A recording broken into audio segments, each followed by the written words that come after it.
kembali ke belakang kejadian ya. Sebelum dosa itu ada, Tuhan sudah peringatkan Adam dan Hawa.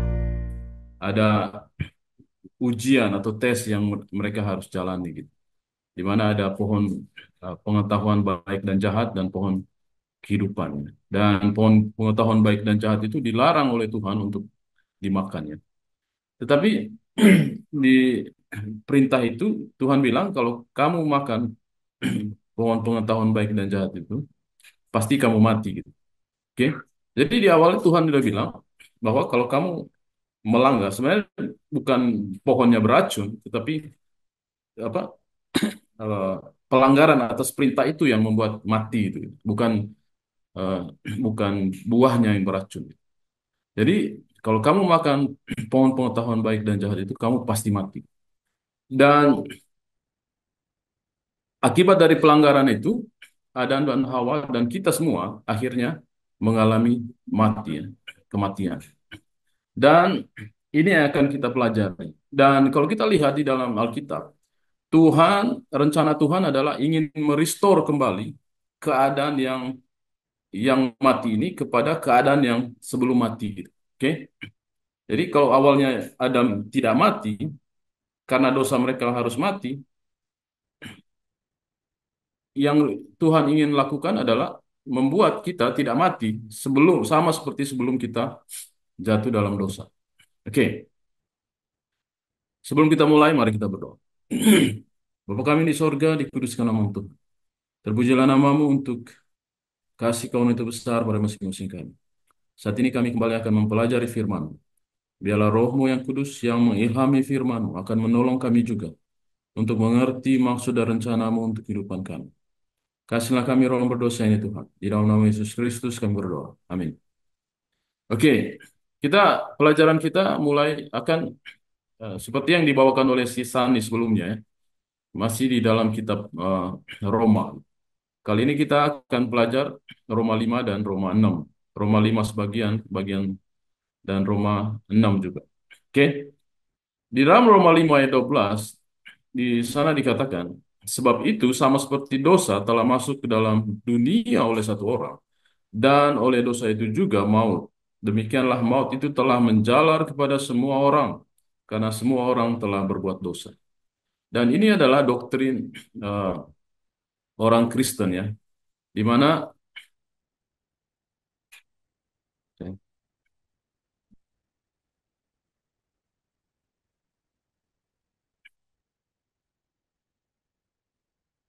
sorry,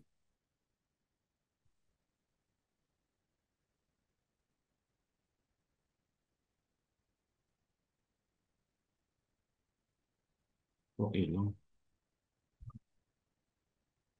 Share screenku masih muncul ya, sorry.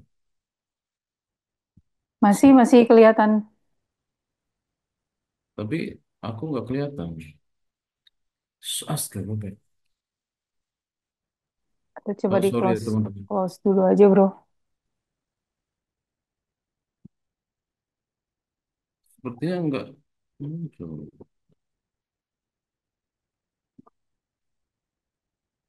Oh, sorry, stop share dulu ya.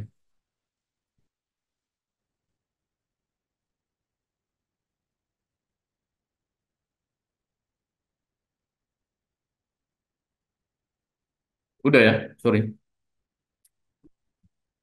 Oke. Yes, kelihatan.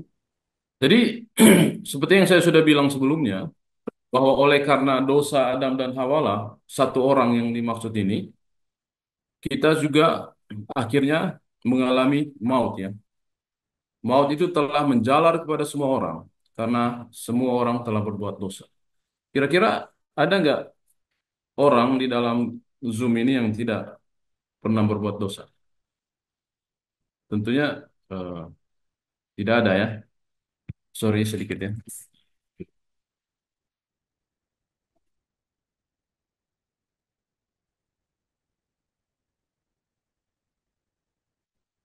Oke, kita semua pastinya pernah berdosa ya.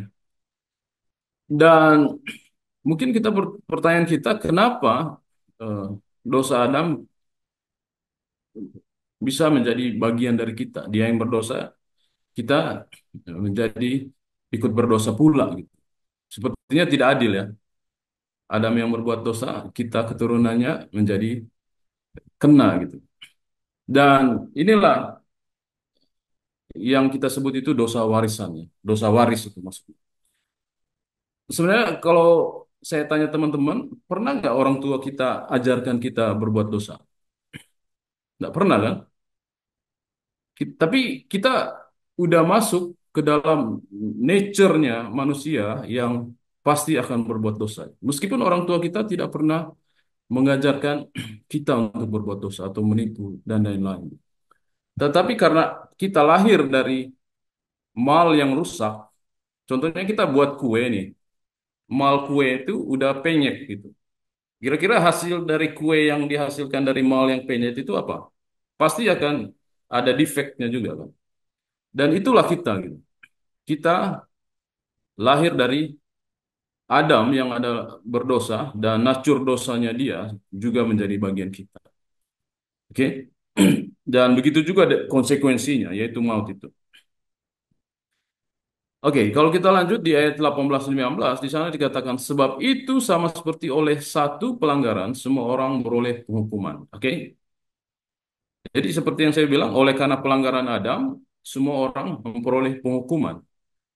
Demikian pula oleh satu perbuatan kebenaran semua orang memperoleh pembenaran untuk hidup. Jadi tadi kalau kita bilang ini tidak adil.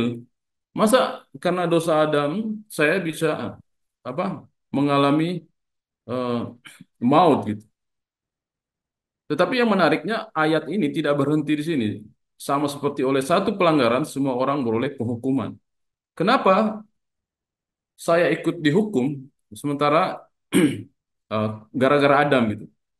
Tetapi yang menarik di sini kalimat dari ayat ini tidak berhenti di situ. Dia bilang demikian pula oleh satu perbuatan kebenaran semua orang beroleh pembenaran untuk hidup. Jadi adil lah, jadi seimbang gitu. Jadi kita nggak bisa bilang Tuhan tidak adil. Tuhan sudah datang untuk eh, menyelamatkan kita. Oke? Nah, selanjutnya dia bilang, jadi sama seperti oleh ketaatan satu orang, ketidaktaatan satu orang, semua orang telah menjadi orang berdosa. Demikian pula oleh ketaatan satu orang, semua orang menjadi orang benar. Jadi kembali ya, ketidaktaatan satu orang. Siapa satu orang yang tidak taat ini? Tentunya Adam ya, Adam dan Hawa, karena pasti suaminya yang bertanggung jawab untuk istrinya, ya jadi eh, dibilang satu orang yaitu Adam ya. Dan semua orang telah menjadi orang berdosa. Demikian pula oleh ketaatan satu orang, semua orang telah menjadi orang benar. Jadi siapa satu orang kedua ini maksudnya? Ya, tentunya Yesus ya. Jadi ada orang pertama, ada orang orang kedua. Ya. Jadi oleh ketidaktaatan Adam, kita semua orang menjadi orang berdosa. Demikian pula oleh ketaatan satu orang. Jadi dari ayat ini, apa yang kita pelajari? Yesus datang untuk menghidupkan apa yang gagal dilakukan oleh Adam. Oke? Yang gagal dilakukan oleh Adam apa? Kira-kira ada yang bisa jawab? Sesuai ayat ini. Menurut, Taat ya, ya, menurut. Yang gagal dilakukan oleh Adam dan kita semua adalah menurut. Tetapi apa yang eh, menurut apa ini? Menurut apa? Menurut perintah ya, menurut titah atau tuntutan Tuhan. Oke. Jadi kita berhutang pada perintah Tuhan. Oke. Perintah Tuhan itu kan harus ditaati, meminta ketaatan dari kita. Itu yang kita tidak bisa lakukan. Tetapi apa yang Yesus lakukan adalah memenuhi tuntutan dari eh, perintah tadi, yaitu apa? Taat. Makanya dia bilang demikian pula oleh ketaatan satu orang, semua orang menjadi orang benar. Jadi pertanyaan kita adalah kenapa Yesus datang ke dunia ini sesuai dengan ayat ini? Untuk apa? untuk hidup taat, right? Kan Adam tidak taat, oke? Oleh karena ketidaktaatan Adam, kita semua menjadi orang berdosa. Jadi apa yang Yesus lakukan adalah untuk memenuhi tuntutan dari hukum tadi, yaitu hidup taat. Dengan kehidupan taat taat Yesus, semua orang menjadi orang benar. Jadi kira-kira kalau Yesus tujuannya datang ke dunia ini untuk hidup taat, apa yang Yesus apa yang kira-kira setan akan lakukan? Coba logika. Kalau Yesus Membuat datang untuk taat, kenapa? Sorry?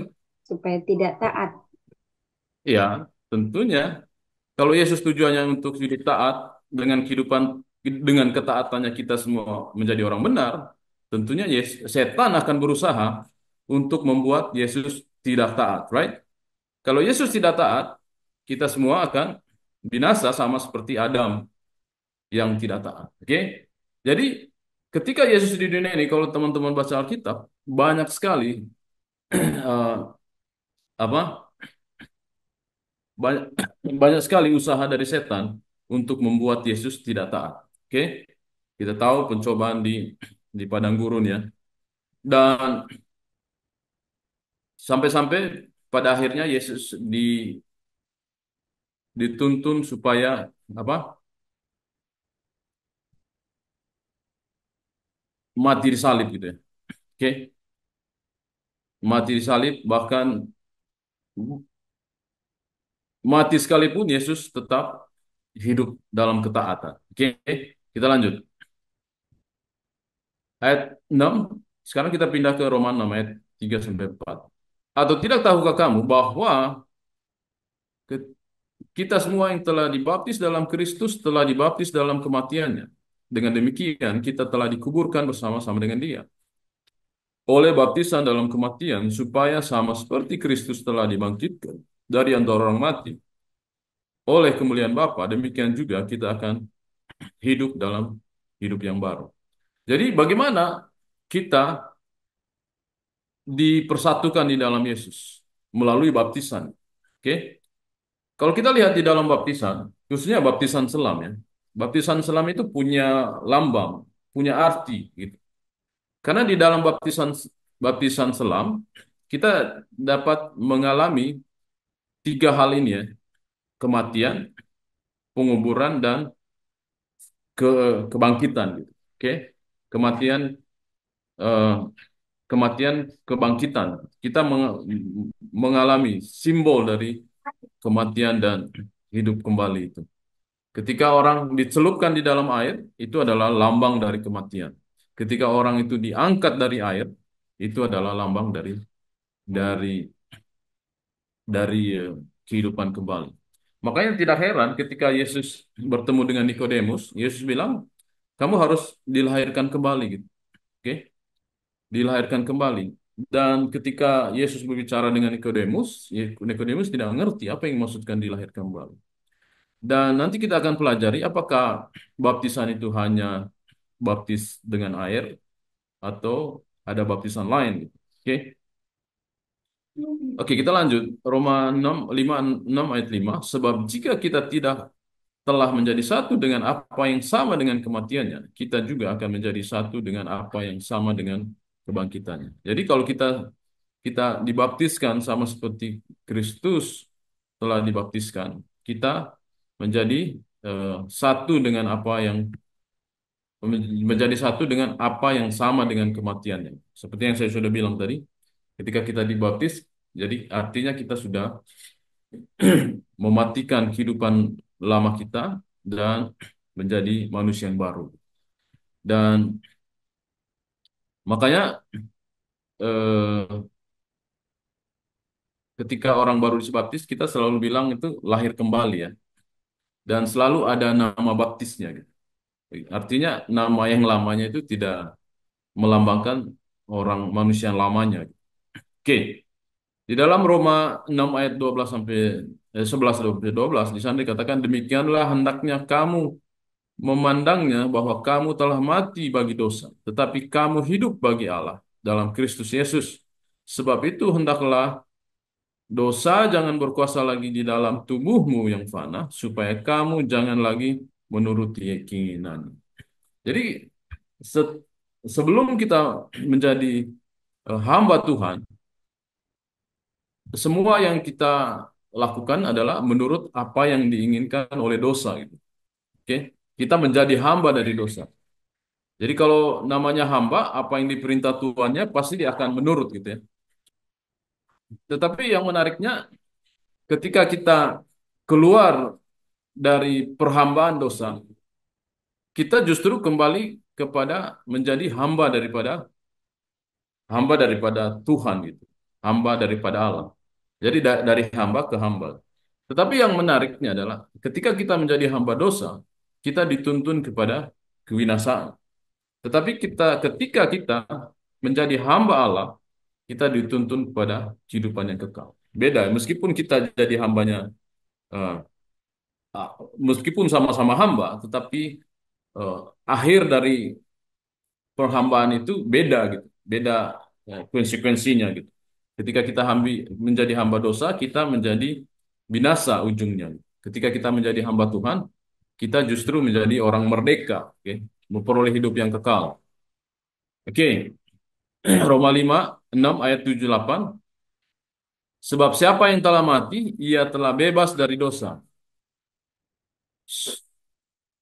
Sebab siapa yang telah mati, ia telah bebas dari dosa. Jadi, jika kita telah mati dengan Kristus, kita percaya bahwa kita akan hidup juga dengan Dia. Oke? Jadi, sebab siapa yang telah mati telah bebas dari dosa. Kira-kira orang mati masih bisa berbuat dosa enggak? Tentunya enggak ya. Jadi, hanya orang hidup yang bisa berbuat dosa.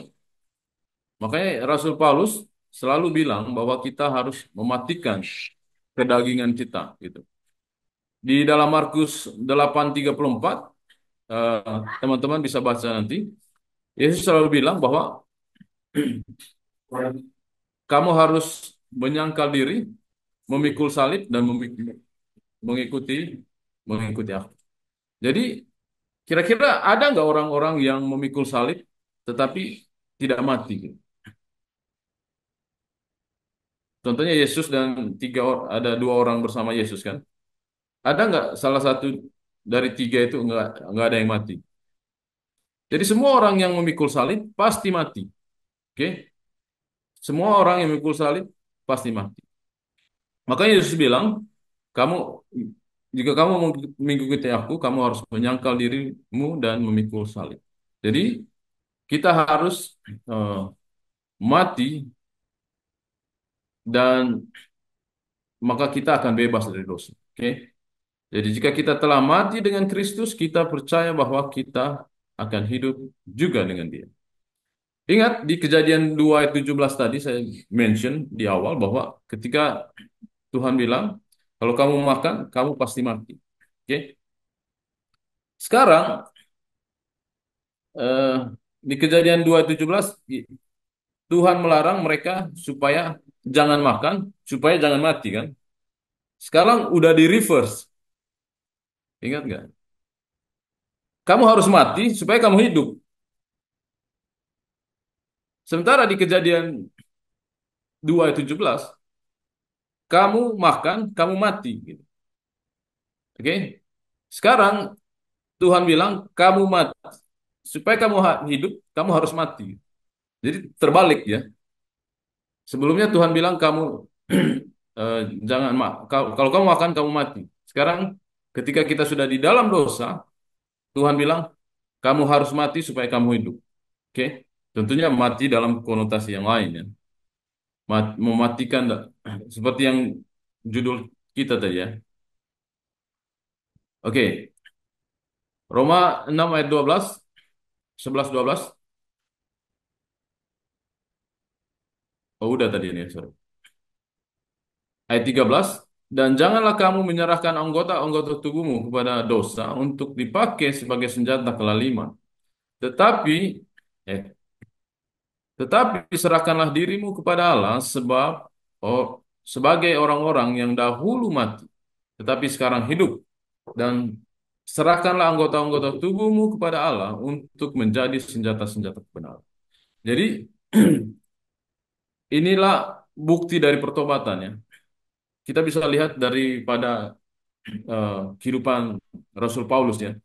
Ketika dia belum mengenal kebenaran, dia menggunakan seluruh tenaga, jiwa, dan raganya untuk mengabdi kepada yang dia pikir itu benar, untuk menganiaya orang-orang yang mengikuti Kristus. Gitu. Oke? Tetapi ketika dia mengenal kebenaran, mengenal Kristus, justru sebaliknya. Dia menggunakan, dia menyerahkan segala anggota tubuhnya kepada Allah untuk menjadi senjata kebenaran. Teman-teman tahu bahwa bagaimana pekerjaan Rasul Paulus ya, bahkan dia mati oleh karena apa yang dia kabarkan. Jadi semangatnya tetap sama gitu. Jangan-jangan kita apa sebaliknya gitu ya. Dulu waktu kita masih di dalam dosa, kita promosikan hal-hal yang buruk kepada teman-teman kita ya. Seharusnya semangat yang sama juga menjadi bagian kita ketika kita mengenal kebenaran. Kita tentunya mempromosikan kebenaran kepada orang lain, menggunakan pikiran, tenaga kita untuk menyampaikan kebenaran. Roma 6 ayat 22-23, tetapi sekarang setelah kamu dimerdekakan dari dosa dan setelah kamu menjadi hamba Allah, kamu beroleh buah yang membawa kamu kepada pengudusan. Ingat tadi yang saya bilang, setelah kamu menjadi hamba Allah, ini hamba juga ya, hamba dosa, hamba Allah. Tetapi apa hasilnya? Kamu beroleh buah yang membawa kamu kepada pengudusan. Ketika kita menjadi hamba dosa, apakah yang dihasilkan daripadanya adalah buah yang membawa kepada pengudusan? Tentu saja tidak ya. Dan sebagai kesudahannya ialah hidup yang kekal. Oke. Sebaliknya dari hamba dosa adalah kematian yang kekal gitu. Sebab upah dosa adalah maut, tetapi kasih karunia adalah hidup yang kekal. Hidup yang kekal di dalam Yesus Tuhan kita. Oke.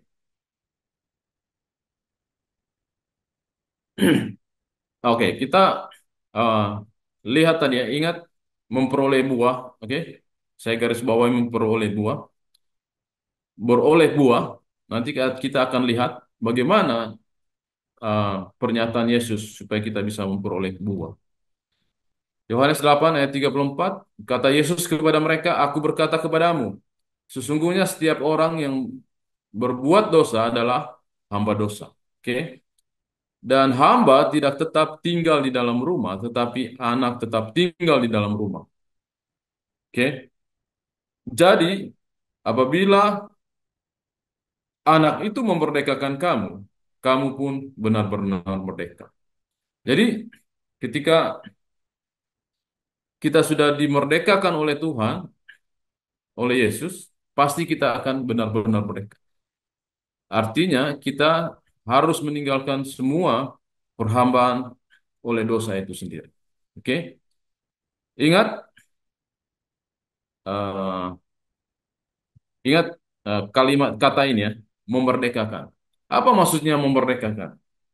Apakah itu hasil dari perbuatan dari orang atau dari kita? Tentunya tidak ya. Memerdekakan kalau kita mengerti bahasa Indonesia adalah ada orang lain yang membuat kita merdeka. Oke, makanya dikatakan memerdekakan kamu. Oke, jadi itu bukan hasil usaha kita, tetapi oleh kasih karunia Tuhan. Oke, oke. Pertanyaan kita adalah cara supaya bisa menghasilkan buah. Seperti yang tadi dibilang di ayat sebelumnya, kamu beroleh buah yang membawa kamu kepada pengudusan. Pertanyaan adalah cara supaya bisa menghasilkan buah. Yohanes 12 ayat 24. Katakan apa? Aku berkata kepadamu, sesungguhnya jika biji gandum tidak jatuh ke dalam tanah dan mati, ia tetap satu biji saja. Tetapi jika ia mati, ia akan menghasilkan banyak buah. Ingat judul kita tadi apa? Dead to sin kan? Jadi kita harus mati supaya bisa menghasilkan buah. Oke? Supaya kita bisa menghasilkan buah, kita harus mati. Oke. Cara juga ya selanjutnya untuk bisa menghasilkan buah adalah Yohanes 15 ayat 4 sampai 5. Tinggallah di dalam aku dan aku di dalam kamu. Sama seperti ranting tidak dapat berbuah dari dirinya sendiri kalau ia tidak tinggal pada pokok anggur. Demikian juga kamu tidak berbuah jika kamu tidak tinggal di dalam aku. Akulah pokok anggur dan kamulah ranting-rantingnya. Barang siapa tinggal di dalam aku dan aku di dalam dia, ia berbuah banyak, sebab di luar aku kamu tidak dapat berbuat apa-apa. Oke. Pertama tadi Yesus bilang, untuk supaya bisa berbuah, kita harus mati dulu. Oke. Tetapi jika ia tidak mati, ia tidak menghasilkan banyak buah. Tetapi ketika kita sudah mati, apa yang terjadi? Kita harus tinggal di dalam Kristus gitu, yang adalah pokok anggur, supaya kita menghasilkan banyak buah. Oke? Matius 3 ayat 11. Ingat tadi ya, Rasul Paulus bilang kamu harus dilahirkan kembali, oke? Di dalam melalui baptisan. Tetapi Yohanes menguatkan apa yang dikatakan Rasul Paulus. Aku membaptis kamu dengan air sebagai tanda pertobatan, tetapi ia yang datang kemudian daripadaku lebih berkuasa daripadaku. Dan aku tidak layak melepaskan kasutnya. Ia akan membaptis kamu dengan Roh Kudus dan dengan api. Oke? Nah, ini yang penting ini. Orang bisa saja dibaptis melalui air ya, pakai air gitu. Tetapi belum tentu dia dibaptis oleh Roh Kudus. Setan bisa saja, orang-orang jahat bisa saja pura-pura membaptis dirinya dengan air gitu, supaya dilihat orang. Tetapi tidak semua orang atau setan tidak bisa uh, membaptis dengan Roh Kudus gitu. Memberi diri dibaptis dengan Roh Kudus. Karena setan pasti tidak akan bisa berbuat yang benar gitu. Oke, kita lanjut. Yohanes 3, jawab Yesus, aku berkata kepadamu sesungguhnya jika seorang tidak dilahirkan dari air dan roh, ia tidak dapat masuk ke dalam kerajaan Allah. Jadi apa yang dikatakan Yohanes dan apa yang dikatakan Yesus sejalan ya, harus dibaptis dengan air dan roh gitu. Oke, di dalam Lukas 3 ayat 16, Yohanes menjawab, aku berkata kepadamu, Yohanes menjawab dan berkata kepada semua orang itu, aku membaptis kamu dengan air, tetapi yang lebih berkuasa daripadaku akan datang. Membuka tali kasutnya pun aku tidak layak. Ia akan membaptis kamu dengan Roh Kudus dan dengan api. Jadi sama tadi dengan yang sebelumnya. Oke, sekarang pertanyaan kita, bagaimana cara membaptis dengan Roh gitu? Oke, yes,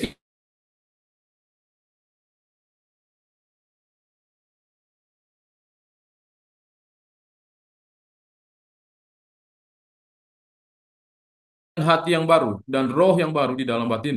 Dan aku dan aku akan menjauhkan dari tubuhmu. Halo, suara saya kedengaran?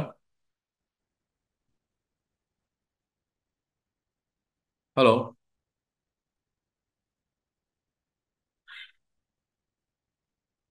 halo teman-teman. Halo Bro Pascal, kedengeran Bro? Oke, sorry. Ya. Kamu akan kuberikan hati yang baru dan roh yang baru di dalam batin.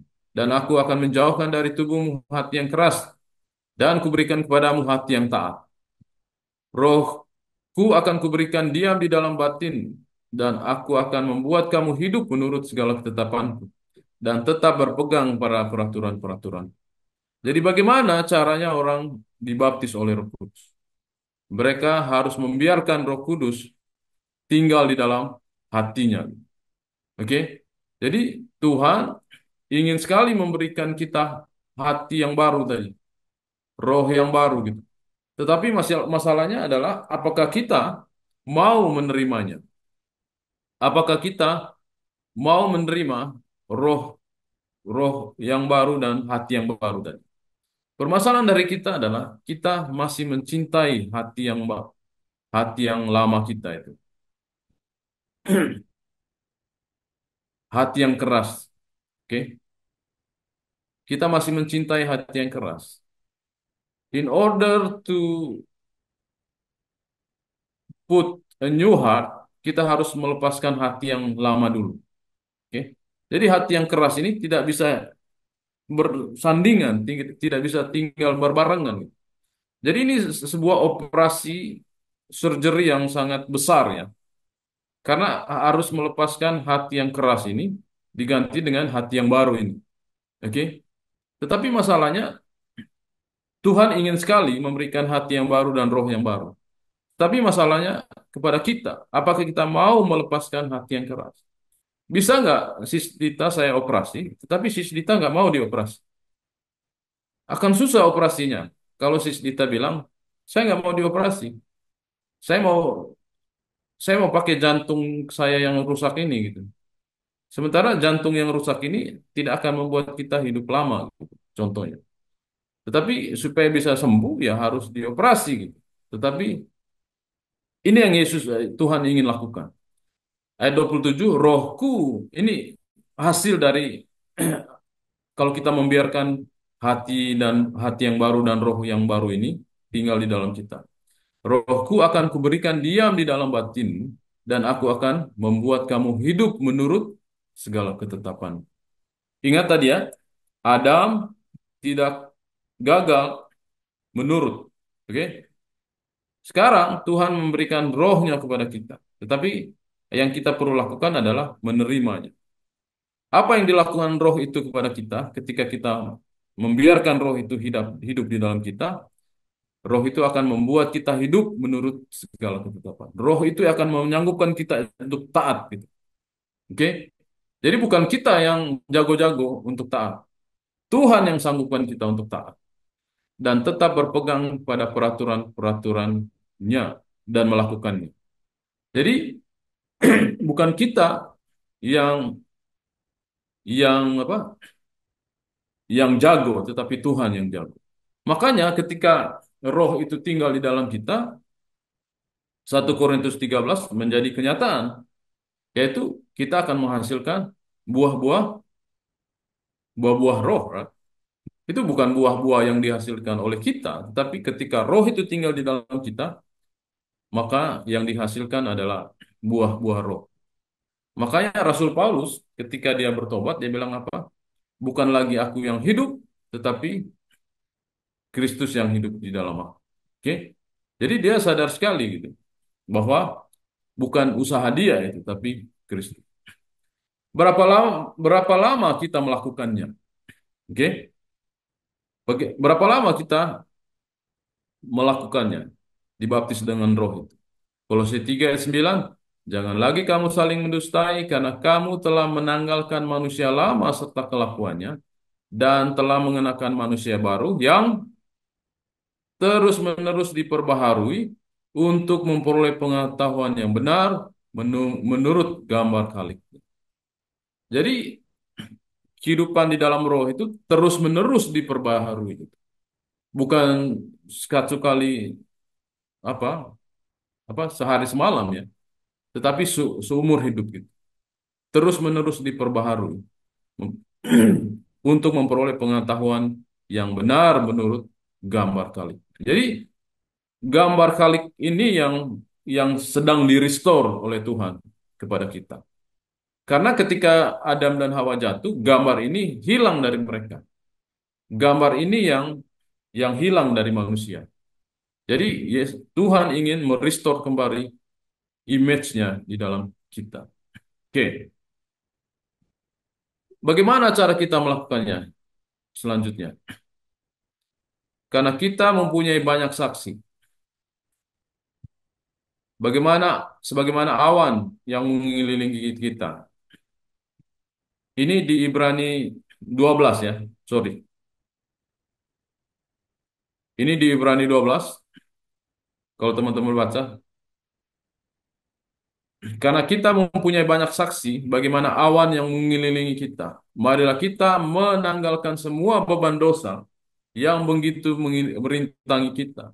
Dan berlomba dengan tekun dalam perlombaan yang diwajibkan bagi kita. Marilah kita melakukannya dengan mata yang tertuju kepada Yesus. Melakukan apa?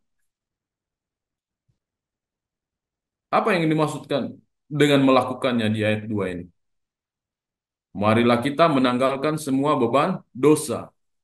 Cara menanggalkan semua beban dosa adalah melakukannya dengan mata yang tertuju kepada Yesus. Oke? Yang memimpin kita dalam iman dan yang membawa iman kita kepada kesempurnaan. Dan yang dengan mengabaikan kehinaan tekun memikul salib ganti sukacita yang disediakan bagi Dia yang sekarang duduk di sebelah kanan takhta Allah. Jadi bagaimana kita menanggalkan semua beban dosa kita, mematikan semua kedagingan kita dengan mata yang tertuju kepada Yesus.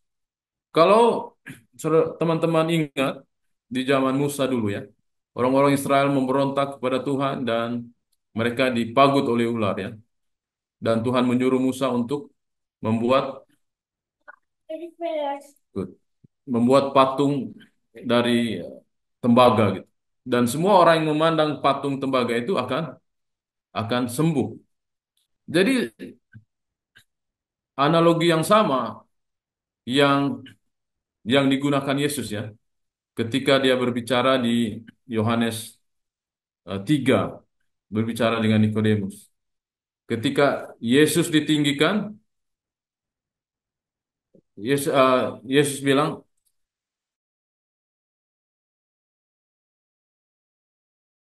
ular, demikian pula anak manusia akan ditinggikan. Oke, jadi apa maksudnya? Ketika sama seperti Musa meninggikan ular, dan anak manusia juga akan ditinggikan. Kita semua ini dipagut oleh racun dosa ya. Dan caranya supaya kita bisa sembuh atau meninggalkan semua beban dosa adalah dengan memandang kepada Yesus. Oke? Sama seperti orang Israel yang keracunan digigit ular tadi. Mereka bisa sembuh oleh karena memandang kepada ular tembaga. Dan hal yang sama juga berlaku kepada kita. Kita semua ini kena dipagut oleh dosa. Dan supaya bisa sembuh dari dosa, kita harus memandang kepada Yesus yang memimpin kita di dalam iman dan yang membawa iman kita kepada kesempurnaan. Demikian pelajaran kita malam ini. Tuhan Yesus memberkati.